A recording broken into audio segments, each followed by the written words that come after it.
Rogelio Zúñiga te presenta El Debate en la Red. Un programa donde abordaremos temas de actualidad, temas que a ti te interesan.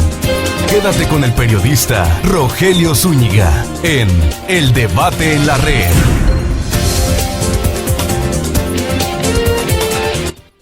Hola, ¿qué tal? Muy buenas tardes. Le damos la más cordial de las bienvenidas a su programa El Debate en la Red. En esta tarde con la visita en el estudio de Luis Enrique Ramos González, quien tiene maestría en oralidad por la Universidad de California, los Estados Unidos, doctorado en Derecho Penal y maestría en amparo en instituciones de nuestro país. Es pues un experto con quien vamos a conversar en relación al asunto de la Fiscalía General del Estado y el caso de Edgar Beitia en la Unión Americana. Enseguida comenzamos.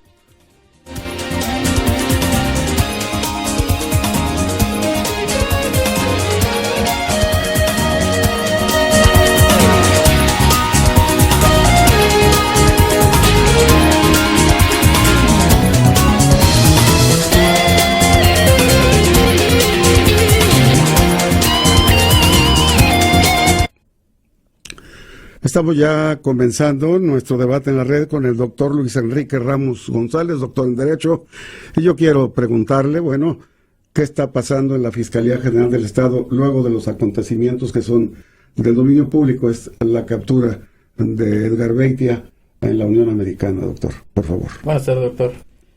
Pues sí, está en todas las redes sociales y en la población en sí, que contra la detención del fiscal se nombró a un encargado de la Fiscalía. Obviamente esa situación es anómala, fuera de todo contexto legal, atendiendo a la ley orgánica de la propia Fiscalía del Estado, puesto que dicha función le corresponde única y exclusivamente por disposición de la ley a la Dirección General de Investigación, lo que antes era la Dirección de Averiguaciones Previas. Ese es el nivel jerárquico que tiene que asumir la responsabilidad de la Fiscalía de acuerdo a la ley orgánica y no otro funcionario público. Entonces esto nos advierte en el sentido de la ilegalidad de la persona que está encargada del despacho. Tendría que ser una ilegalidad, pero aquí tendríamos que analizarla y ponderar en relación a la vida práctica ilegal de la propia Fiscalía. ¿Qué es lo que pudiera afectar? Pues una carpeta de investigación actualmente muy difícilmente la pudiera afectar, puesto que en tratándose de los principios que regulan y que dan vida al Ministerio Público, pues eso es una unidad, ¿no? Es un todo. Y corresponde además con el nuevo sistema, obviamente al Ministerio Público, la participación dentro del sistema penal acusatorio. Pudiera en un momento dado haber ciertas repercusiones en cuestiones eminentemente propias de la figura del fiscal. Por citar un ejemplo, el que hiciera en este momento el encargado una solicitud al Congreso de un juicio de procedencia, por ejemplo. O sea, grave porque no tiene las facultades constitucionalmente hablando ni de acuerdo a la legalidad, es decir, a la ley orgánica. Entonces esto daría, si me lo permite decirlo así, daría motivo para impugnar dentro de un procedimiento tanto el nombramiento y la competencia de dicha autoridad. Sí tendría repercusiones, pero son casos muy aislados. Significa que serían nulos, pues. Estaríamos cayendo a las cuestiones de ilicitud de la prueba o ilicitudes incluso de legitimación en cuanto a pedimentos o procedimientos, requisitos de procedibilidad, como el caso que le pongo, ¿no? En la mesa, que es por ejemplo, la solicitud de procedencia, ¿no? Contra algún servidor público que gozara de fuero dentro del Congreso del Estado. Luego el tema de la autonomía de la Fiscalía está también muy presente, ¿no? Por lo que autonomía técnica, operativa, etcétera, por lo que ve al accionar de esta institución. Pues en teoría así es, ¿no? En teoría y de acuerdo a la cuestión de la legalidad, pero bueno, en la práctica en nuestro México sabemos que las cosas no son así, ¿no? Y sí, un acto de esta naturaleza implica precisamente la violación a la propia autonomía atendiendo a la legalidad, ¿no? Si la ley orgánica establece quién tiene que dar la función, que en este caso es del director. Ir en contra de ello, pues es ir en contra también de la propia autonomía de la propia fiscalía. Estas son, nos decía usted hace unos momentos, algunas de las repercusiones que se dan, por supuesto, en materia de procuración de justicia. La debilidad en la integración de averiguaciones, en el ejercicio de la acción penal, en fin. Las debilidades que se pudieran dar o ilegalidades son en casos como el ejemplo que le estoy poniendo. En un trámite normal de una carpeta de investigación, dudo mucho que se diera alguna irregularidad de ese tipo.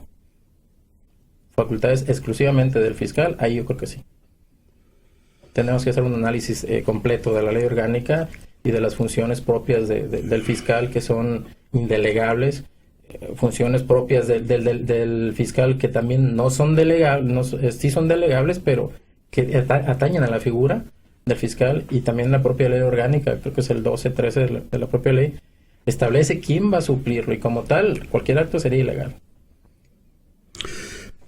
¿Cómo ve usted la reestructuración, digamos, de la Fiscalía? Pues está en puerta, por ahí se ha informado en el sentido de que el Congreso del Estado estaría lanzando una convocatoria para designar formalmente al nuevo fiscal. ¿Cuáles serían sus propuestas en términos de formación profesional, de perfil, de lo que significan los retos de la renovación de una institución tan importante como la Fiscalía? De forma personal, le diría, doctor, que tendría que ser un doctor en la materia. Tendría que ser un profesionista con el perfil tanto de derecho constitucional, amparo, como propiamente de derecho penal, pero un derecho penal enfocado al sistema penal acusatorio dentro de un sistema de garantismo, ¿no? ¿Por qué? Por las situaciones que se han venido dando, no nomás en Nayarit, sino en todo el país, de la poca o la deficiencia que se ha venido dando en la administración de la justicia y la procuración dentro del sistema penal acusatorio. Entonces tendría que ser una persona que reúna los requisitos, obviamente abogado, como lo marca la propia Constitución, pero sí tendría que ser con un perfil eminentemente docto en la materia. Precisamente para garantizar, acordémonos que van en un plano de igualdad en el nuevo sistema, tanto la víctima como ofendido como el imputado. Entonces se tendría que garantizar los dos derechos de las dos personas, pero atendiendo al fin propio del derecho penal, que es la sanción al delincuente o al presuntor delincuente. Igual dice por ahí alguna persona por ahí en mis clases del extranjero, ¿no? Es igual de importante, dice por ahí, es igual de importante sancionar al culpable, como también igual de importante es dejar libre a quien no cometió el delito. Entonces, con esos parámetros yo creo que tenía que ser una persona docta en la materia y no un improvisado. ¿Y cómo ha venido funcionando este sistema de justicia? Algunos doctrinistas, incluso estudios que se han hecho fuera del Estado y fuera del país, el sistema no está funcionando como debiera. No digo que no funciona. No está funcionando como debiera. En mi opinión muy personal, se están brincando o se están violando varios principios muy, muy, muy importantes y muy básicos. Por ejemplo, en una audiencia de imputación me ha tocado ver jueces, tanto aquí en el Estado como fuera del Estado, me ha tocado ver jueces que por el simple hecho de no controvertir la imputación que está haciendo el Ministerio Público, da por hecho, así textualmente, lo doy por cierto, los hechos, y vinculan a proceso. Imputación, vinculación, vinculan a proceso.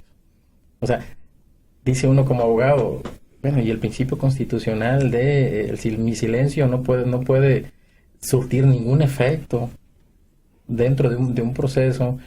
Las obligaciones de carga probatoria que establece la propia Constitución al Ministerio Público, al fiscal, pues no la vemos por ningún lado, ¿verdad?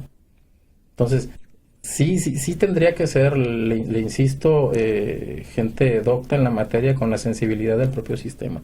Pareciera que estamos hablando del sistema penal acusatorio oral, por decir el nombre, pero seguimos con la misma práctica inquisitiva. Tiene mucho del derecho procesal norteamericano. En teoría tiene mucho, bastante. Sí, tiene mucho, tiene bastante, pero en la práctica no lo vemos. No lo vemos. Habrá que comentaba en alguna ocasión con otra persona, doctor en la materia, que hablando los parámetros que faltarían, ¿no?, para llegar a la implementación del sistema penal de una forma efectiva, de una forma justa, como dice el principio del debido proceso, ¿no?, que engloba todos los derechos que implementa el Estado dentro de la legislación para garantizar un juicio justo y limitar el poder punitivo del Estado. Pero hablábamos y discrepamos un poquito porque me decían, no, unos 25 años. Bueno, si va a ser 25 años sin prepararnos, yo creo que 25 también son muy poquitos. Esto es de preparación. Y en esa medida en que el litigante, los operadores, el juez principalmente, como director del proceso, tenemos que tener una preparación un poco sensibilista y sobre todo muy garantista en ese sentido. Entonces, nos esperan varios años todavía para que esto Yo creo que sí, pero le repito, aunado a la preparación. Si no tenemos una preparación idónea, pues vamos a tardar un poquito más de 25 años. Bastante, ¿verdad?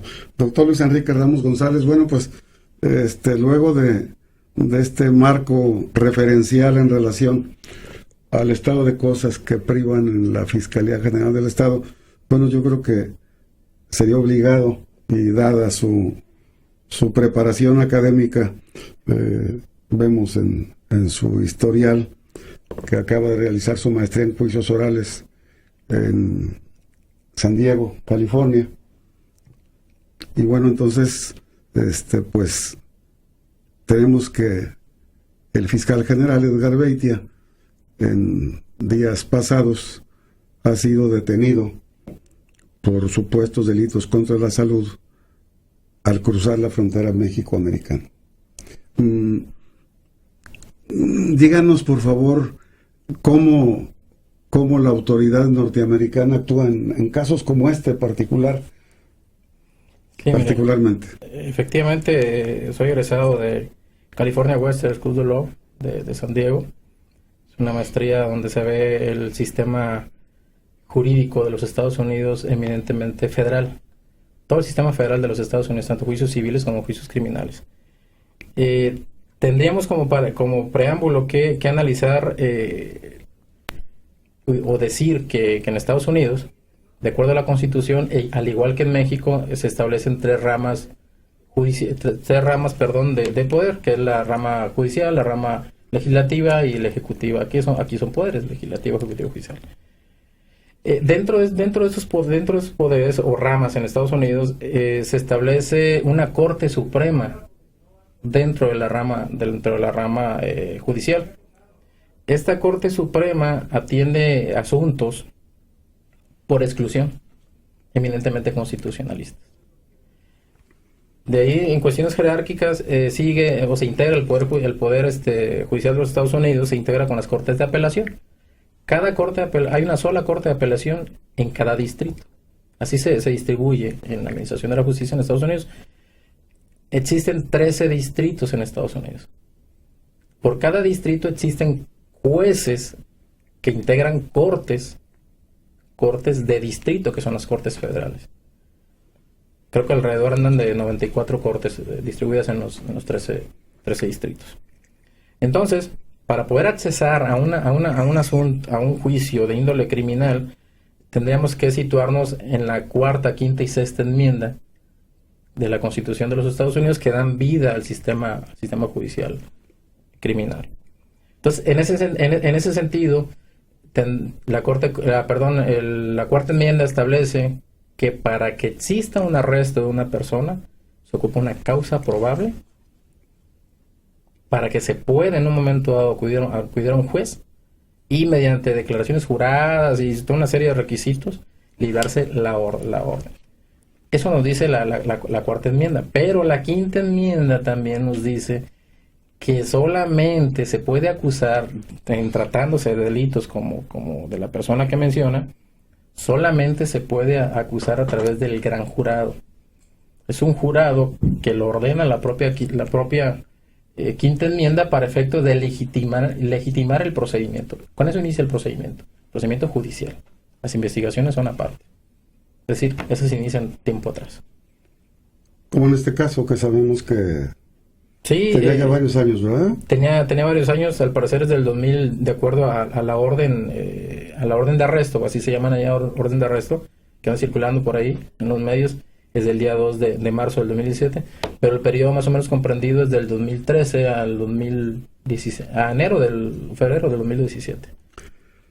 Hablamos del caso de Edgar Beitia en el debate en la red. Regresamos después de un corte comercial.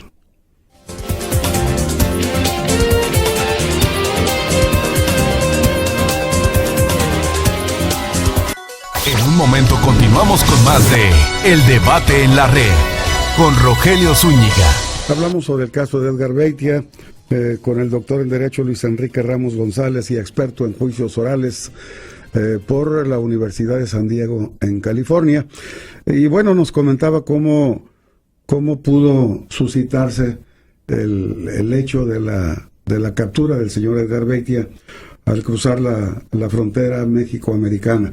Sin embargo, a mí me gustaría que nos explicara, doctor, el porqué de la intervención de la Corte de San Diego cuando la orden de captura la emite la Corte de Nueva York. Ok. Cuando se realiza una investigación de esta naturaleza que está considerado como delitos graves en Estados Unidos, un delito que merezca una penalidad mayor a 1 año es considerado un delito grave. No se diga cuando son varios los delitos que se le están imputando a una persona. Entonces se establecen ciertas competencias, al igual como ha sucedido aquí en México, que de un día para otro conoce un juez del DF, otro día conoce un de Hidalgo, en el aspecto federal. Más o menos así funciona en Estados Unidos. Son cortes que son especiales para efecto de la competencia de ciertos delitos. Entonces, el asunto, cuando el fiscal, luego de realizar la investigación, considera que hay elementos suficientes, elementos de evidencia suficientes que hacen posible el delito, la comisión del delito y la probable responsabilidad, ojo, probable y posible comisión del delito, entonces pone a disposición de la Corte, en este caso de Nueva York, pone a disposición el asunto para efectos de pedirle al gran jurado que es quien decide, se le conoce como gran jurado o jurado de acusación, que es quien decide si razonablemente hay elementos suficientes para decir que posiblemente hay la comisión de un delito y la probable responsabilidad. Menciono mucho probable y posible comisión porque son estándares probatorios de suficiencia, no estándares probatorios de los que se ven de certeza. Lo que razonablemente en Estados Unidos, lo que razonablemente pudiera pensar cualquier persona, eso es lo que entra en un momento dado a un procedimiento. Entonces, de acuerdo a la documentación que nos ha llegado, que está en los medios, la orden es emitida por el gran jurado el día 2 de marzo del 2017. Esta orden de arresto circula en todos los sistemas electrónicos de Estados Unidos. Entonces, cuando esta persona entra a los Estados Unidos, el Border Protection, que es el agente encargado de pedirte, para los que han ido a Estados Unidos, tu pasaporte, tu visa, inmediatamente le aparece que tiene una orden de arresto y es arrestado. ¿Por qué San Diego? Porque es el centro federal más cercano. Entonces, de acuerdo al procedimiento, esto trae como consecuencia que primero, la primera audiencia sea para hacerle conocer que tiene la orden y la libertad bajo fianza. Esta libertad bajo fianza es discrecional por parte del juez, por parte de la Corte. Pero si se establecen a criterio del juez, si se establecen posibles causas de que pudiera salirse del país, de sustraerse a la acción de la justicia, como normalmente lo conocemos en las medidas cautelares aquí en México, así más o menos funciona en Estados Unidos. Y al negarse la libertad bajo fianza, muy posiblemente es porque el juez consideró alguna de estas circunstancias. Por eso es que inicialmente es una corte de San Diego. ¿Se le vincula con delitos de narcotráfico? Según la documentación que anda circulando, que es la orden, sí se le vincula por delitos de narcotráfico. Las condiciones de del delito, no lo sé. No lo sé, y en ese sentido sería muy irresponsable por parte de mi parte, valga la expresión, estar hablando de algo que no conozco, ¿no?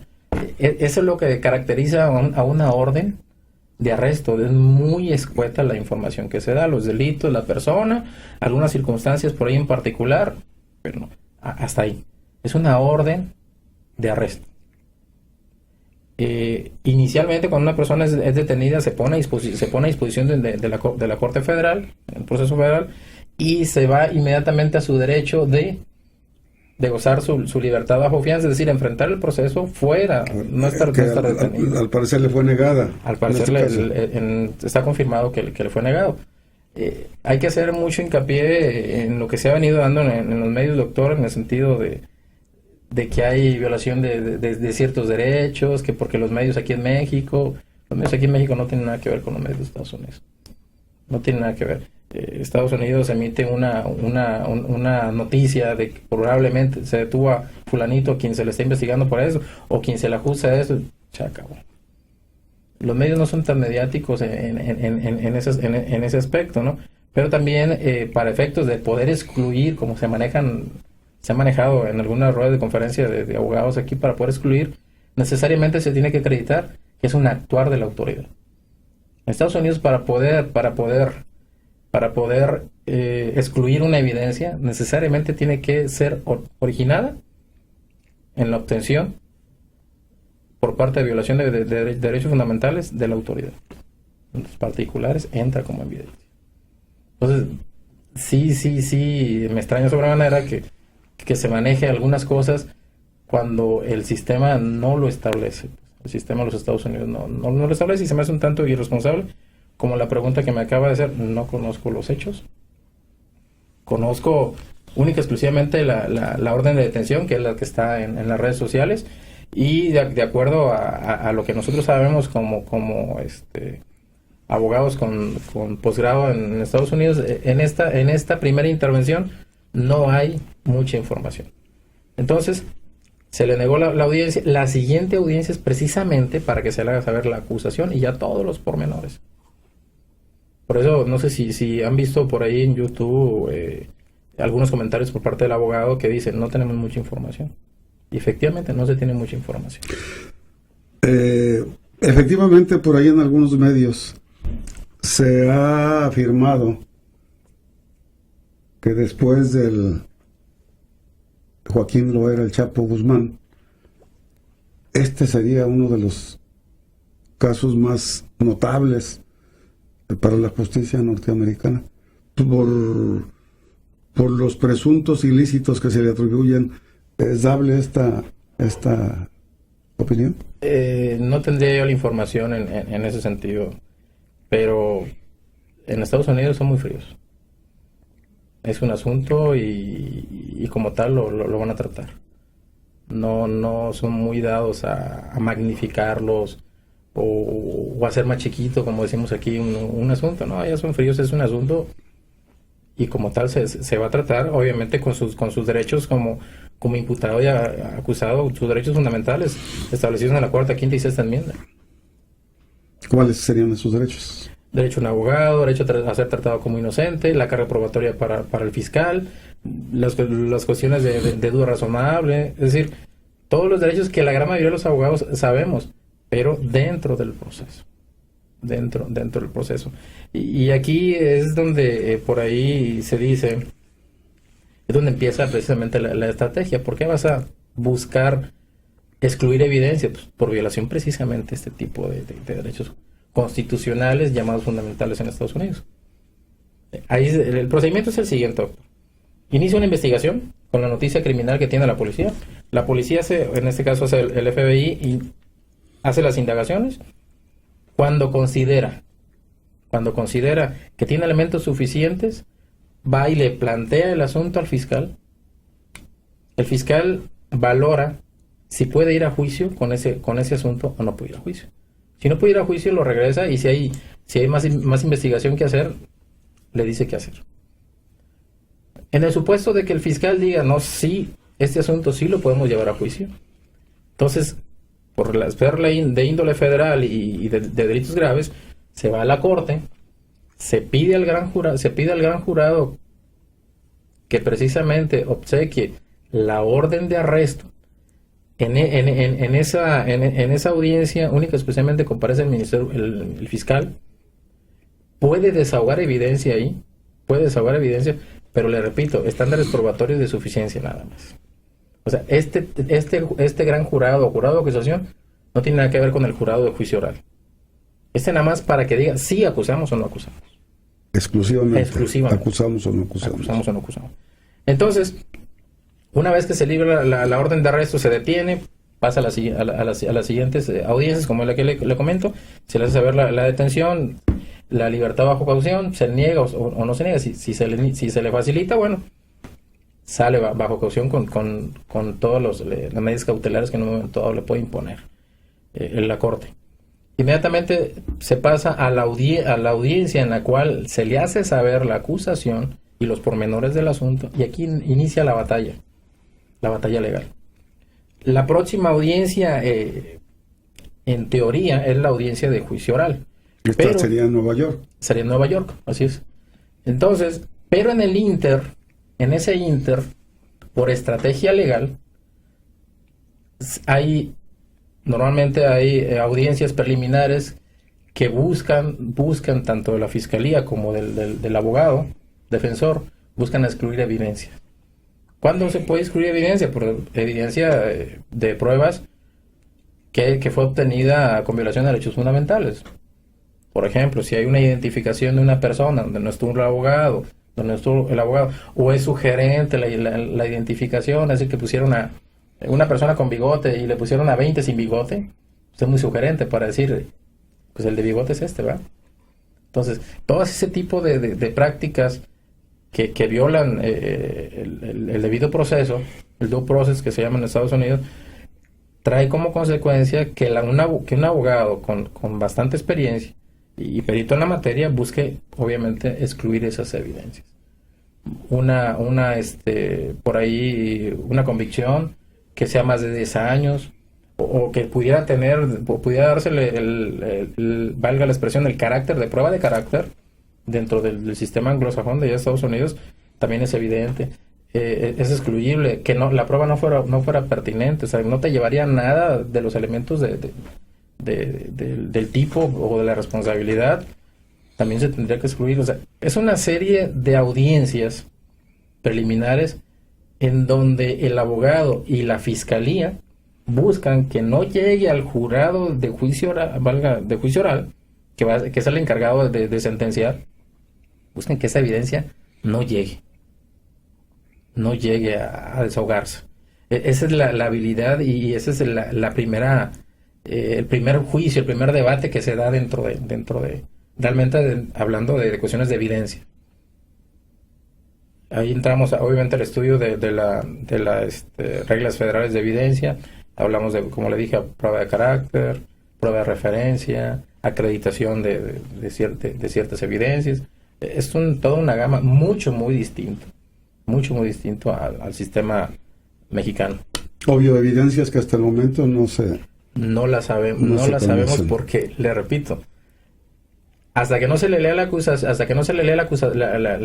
es decir, la audiencia donde se le hace la acusación, obviamente él va a tener derecho a todo ello, y es donde me imagino que van a empezar a fluir por parte del abogado, no creo que por el Estado.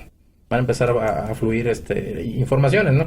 Pero esto es muy hermético, o sea, estar hablando de cuestiones como he visto varios compañeros del gremio sobre hipótesis no fundadas en la realidad, es muy riesgoso, sobre todo por la mala información que se da.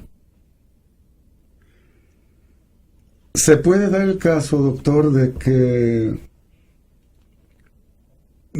en un momento dado la defensa pudiese buscar algún acuerdo, algún arreglo con la autoridad para minimizar la sanción o para poder recuperar su libertad, Edgar Beitia? Él tiene todos los derechos de cualquier acusado, cualquier procesado, cualquier imputado. Todos los derechos. Desde el ser tratado con presunción de inocencia, tener derecho a un abogado y todo lo que implica el tener derecho a un abogado, que es toda una doctrina en Estados Unidos, hasta el derecho de una salida alterna. Una salida alterna como las conocemos aquí, nomás son un poquito diferentes. Normalmente, de acuerdo a lo que se ha visto en Estados Unidos, aquí se maneja vamos a negociar la penalidad. En Estados Unidos no se va a negociar la penalidad. En Estados Unidos, si son 5 cargos y por los nexos tan cerrados de los ilícitos, de la delincuencia organizada y todo eso, lo que se busca es obtener información, y una vez obtenida la información, te ofrezco como parte de la contraprestación quitarte algunos cargos. Es decir, si son 40 años de prisión por la suma de los cargos, por ejemplo, te quito 2 y ya van a ser 20.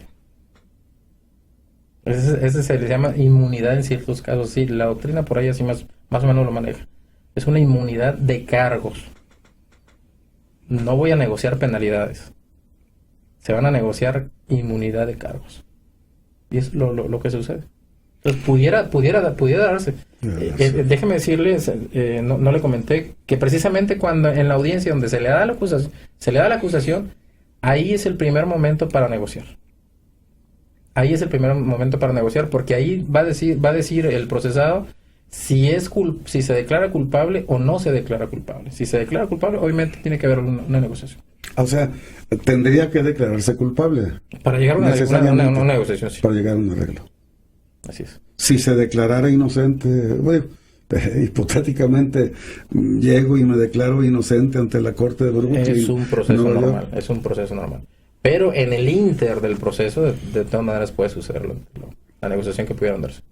Doctor, a ver, algo que me ha llamado mucho la atención es también el que las autoridades de los Estados Unidos hablan de incautarle cuentas a Edgar Beitian, al exfiscal general del Estado, por $250 millones.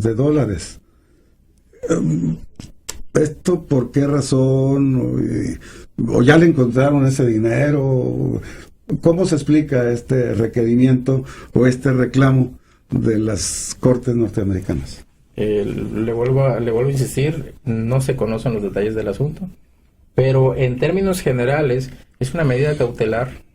Es una medida cautelar que la Corte establece para efectos de garantizar la reparación del daño por el aprovechamiento del foro. ¿Cuál es el aprovechamiento del foro? Es decir, tú haces negocios en los Estados Unidos y obtienes un beneficio. Entonces, muy posiblemente los beneficios se pudieran estar cuantificando en esa cantidad, pero sería muy irresponsable de mi parte decir sí son esos 250 millones, o sí salen de ahí. En teoría, tendrían que salir del aprovechamiento del foro. Es decir, el beneficio que estás obteniendo de ahí. Los negocios. Así es. Los negocios. ¿Sumas así de ese monto serán frecuentes? En asuntos de esta naturaleza, en Estados Unidos yo creo que sí. Vamos a una pausa comercial, volvemos.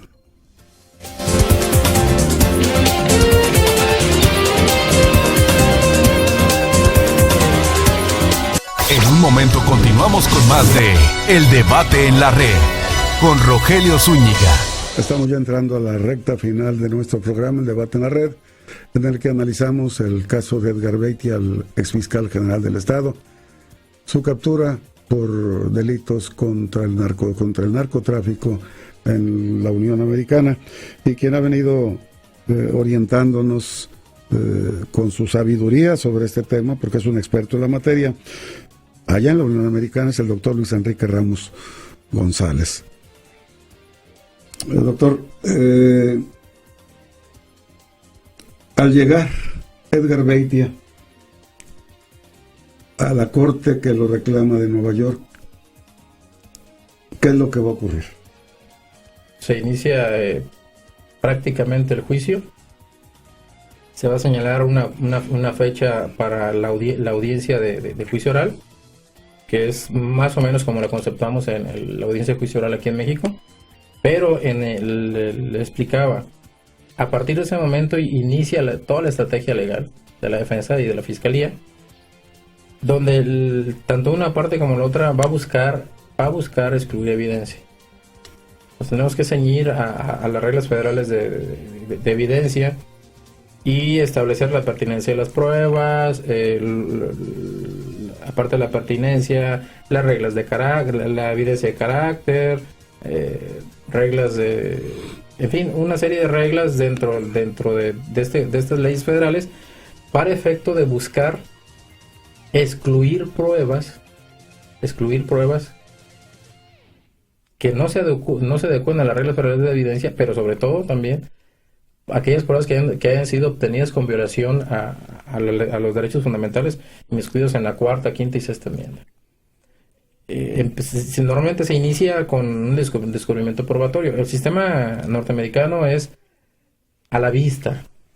Ya una vez iniciado el juicio es a la vista de las partes. No podemos ocultar como aquí en México, acá en oscurito, te sorprendo con una prueba, no, allá no. Esas son conductas indebidas que traen como consecuencia, si lo hace el fiscal, trae como consecuencia incluso hasta la reposición del procedimiento con todas sus consecuencias. ¿Cuáles son las consecuencias? Si se logra abrir el juicio otra vez, vamos a iniciar con la selección del jurado, que es el primer paso. Las partes, tanto el fiscal como la defensa, tienen derecho a elegir el jurado, que normalmente se integra por 12 personas. Usted, de forma personal como parte, le puede preguntar todo lo inherente a la persona que va a ser jurado. Y usted decide si lo desea o no lo desea. Hay todo un procedimiento. Se gasta muchísimo dinero por parte de las firmas de abogados, precisamente en la logística de selección del jurado de acuerdo a cada caso en particular. Contratan personas especialistas para decir, en ese asunto te conviene este tipo de perfil de personas. Entonces, iniciamos con la selección del jurado, que va a fallar el asunto en la audiencia de juicio oral. Entonces, una conducta indebida por parte del fiscal que a la hora de la audiencia me esconda una evidencia, se le esconda a la corte y llame a juicio a esa evidencia o la presente dentro de la audiencia de juicio, obviamente yo tengo el derecho de impugnarlo. Y voy a impugnar y pudiera darse una conducta indebida que traería como consecuencia, dependiendo de las circunstancias del caso, que el asunto aquí le decimos se reponga el procedimiento. Ya se abre el juicio otra vez. ¿Por qué? Porque ese jurado ya se contaminó. Ese jurado ya no pudiera en un momento dado fallar de forma imparcial. Entonces vuelve a iniciar otra vez el procedimiento. Y esa es la estrategia legal, pues. En eso estriba. ¿Puede ser un juicio largo? Puede ser un juicio largo. Sí, puede ser un juicio largo. En cuanto a las penalidades que pudiesen aplicarse en el caso Beitia. Se habla de 10 años hasta pena perpetua. Cadena perpetua. Cadena perpetua. Así es. 10 años a cadena perpetua. Así nomás para que nuestro auditorio lo sepa, ¿por qué es tan grave la conspiración para? Porque se atenta contra sectores estratégicos del país, en este caso de la salud. Toda conspiración, sobre todo atendiendo a sacar provecho de sectores. Y es una de las figuras que agrava la situación del exfiscal. Todos los delitos son graves. Todos los delitos son graves. Todos. Recordemos que le comenté, en Estados Unidos el delito que merezca una penalidad de más de 1 año de prisión es considerado como grave. Todos los delitos son graves. Todos son graves. Nos quedan escasos 3 minutos. ¿Cómo cerraría nuestro programa, doctor Luis Enrique Ramos González?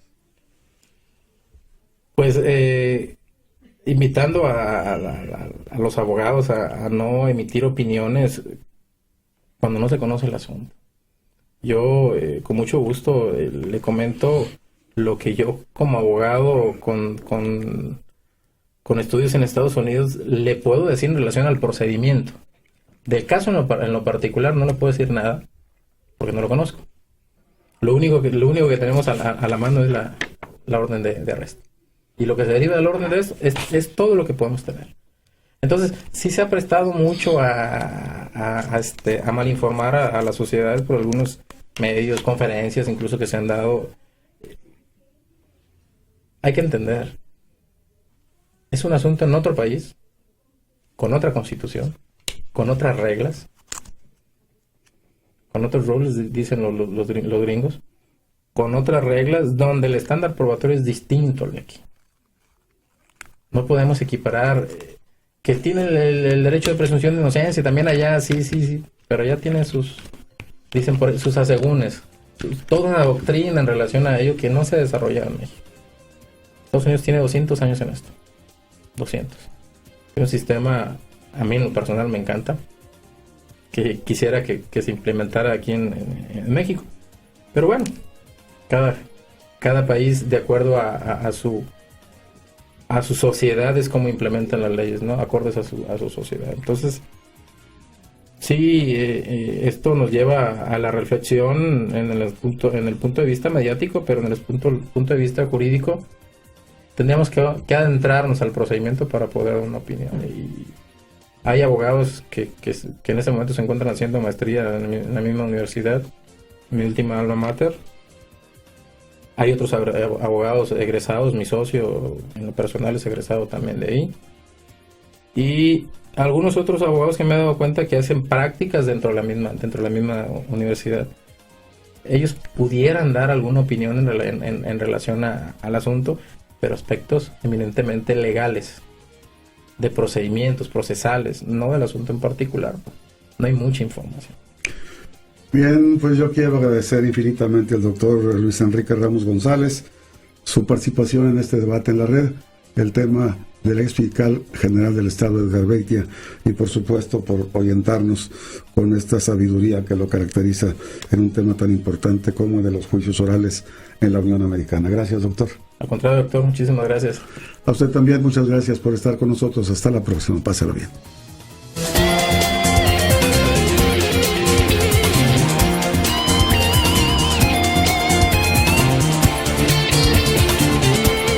Debatimos temas de actualidad, de importancia social. El debate en la red. Nos escuchamos la próxima emisión. El debate en la red con Rogelio Zúñiga.